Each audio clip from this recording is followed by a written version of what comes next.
Yo soy el buen pastor, que da la vida por sus ovejas.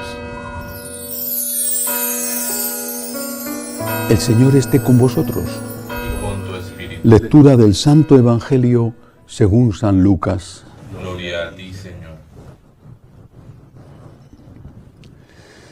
En aquel tiempo Jesús bajó del monte con los 12, se paró en una llanura con un grupo grande de discípulos y una gran muchedumbre del pueblo, procedente de toda Judea, de Jerusalén y de la costa de Tiro y Sidón. Él, levantando los ojos hacia sus discípulos, les decía: Bienaventurados los pobres, porque vuestro es el reino de los cielos. Bienaventurados los que ahora tenéis hambre, porque quedaréis saciados. Bienaventurados los que ahora lloráis, porque reiréis. Bienaventurados vosotros cuando os odien los hombres y os excluyan y os insulten y proscriban vuestro nombre como infame por causa del Hijo del Hombre. Alegraos ese día y saltad de gozo, porque vuestra recompensa será grande en el cielo. Eso es lo que hacían vuestros padres con los profetas.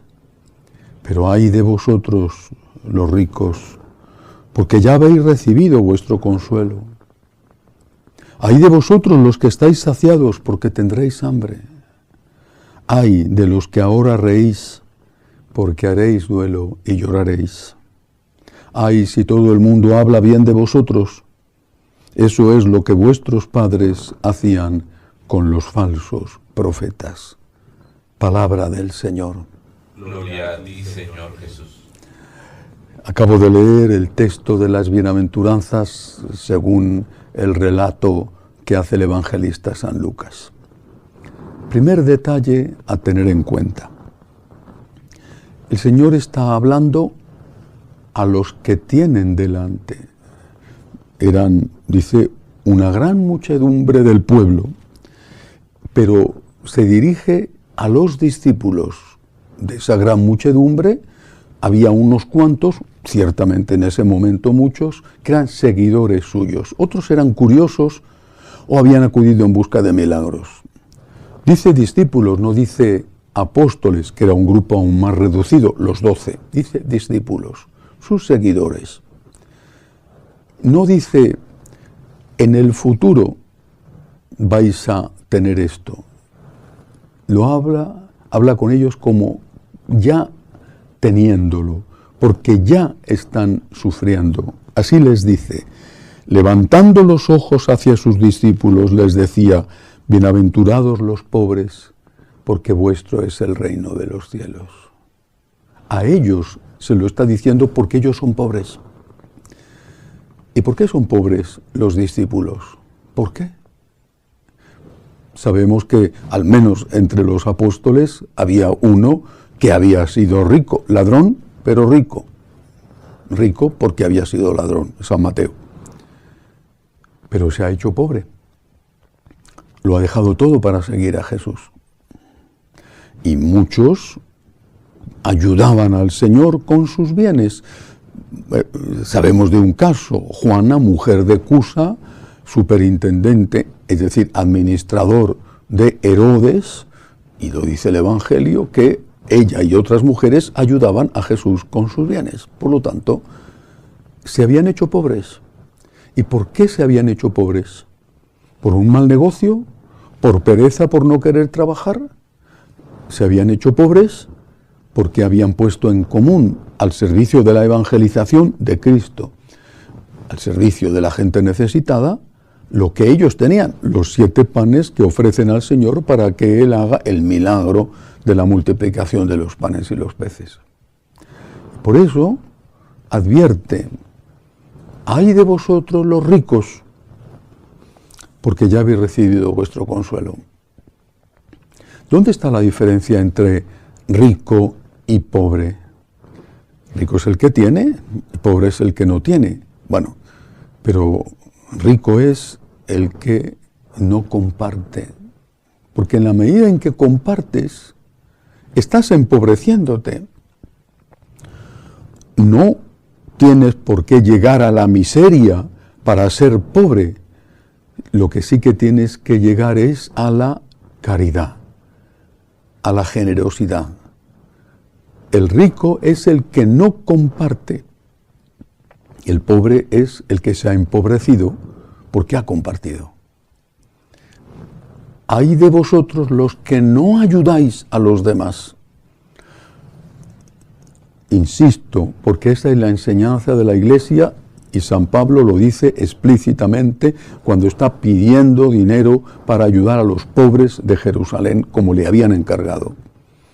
No se trata de que vosotros, dando limosna, os convirtáis ahora en pobres y paséis necesidad. Se trata de que deis de lo que os sobra con generosidad para aliviar a los que no tienen. Dichosos los pobres, es decir, dichosos los que habéis compartido. Sigue diciéndoles, bienaventurados, dichosos los que ahora lloráis. Está hablando en presente, los que ahora estáis llorando. ¿Por qué reiréis? ¿Y por qué lloran? No lo explica. Quizá queda clara un poco mejor en la siguiente bienaventuranza. Dichosos cuando os odien los hombres y os excluyan y os insulten y proscriban por causa de mi nombre. Hay una fuente de lágrimas que es la persecución, la incomprensión, a veces en tu familia.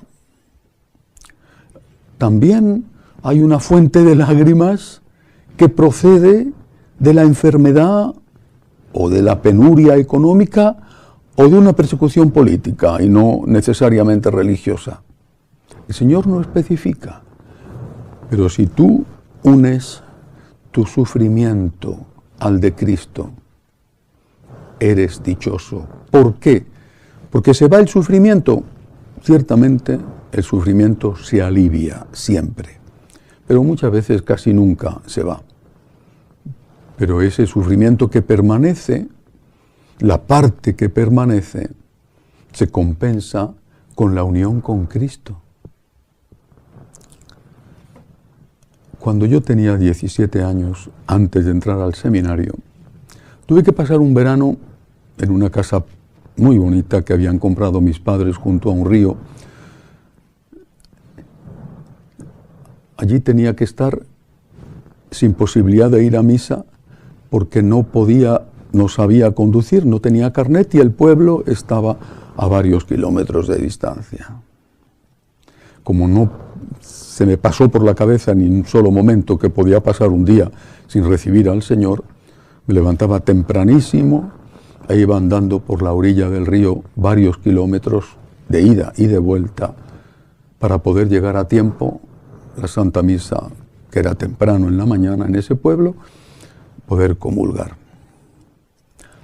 Era un esfuerzo de levantarme temprano en tiempo de vacaciones, de hacer bastantes kilómetros de ida y de vuelta, pero compensaba, la comunión compensaba.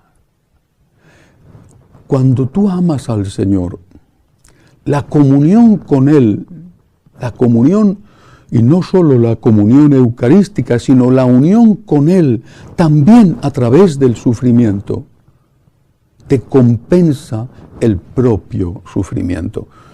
Te lo alivia, no lo hace desaparecer, pero el precio merece la pena pagarlo. Lo mismo que a mí con 17, 18 años me merecía la pena andar muchos kilómetros todos los días para comulgar, del mismo modo merece la pena. Estoy contigo, Señor, estoy contigo. En esta cruz, en este sufrimiento, estoy contigo, estoy unido a ti, estoy contigo y merece la pena. Eso no significa que tengamos que buscar el sufrimiento, que ya hay bastante con lo que viene, pero sí el que viene, aprovecharlo para unirnos a Dios. Esa unión alivia el sufrimiento y lo compensa. Merece la pena, Señor, con tal de estar contigo, merece la pena. En cambio, cuando no lo haces, escucharás esto. Ay de los que ahora reís, porque haréis duelo y lloraréis. Ay si todo el mundo habla bien de vosotros. Eso es lo que vuestros padres hacían con los falsos profetas. Dichoso tú, te dice el Señor, dichoso tú, porque compartes lo que tienes con el que tiene menos, porque te empobreces dando limosna. Dichoso tú, dichoso tú. Oirás en el momento más importante de tu vida, en la hora del juicio, oirás esta frase que sale de la boca del Cristo Rey. Ven, bendito de mi Padre, porque he tenido hambre y me has dado de comer. Dichoso tú, si en tus problemas, los que sean, eres capaz de unirte a Cristo, porque Él es tu consuelo, porque Él te está aliviando ya, porque Él te está sosteniendo ya, y porque también a ti te dirá, ven, bendito de mi Padre. Que así sea.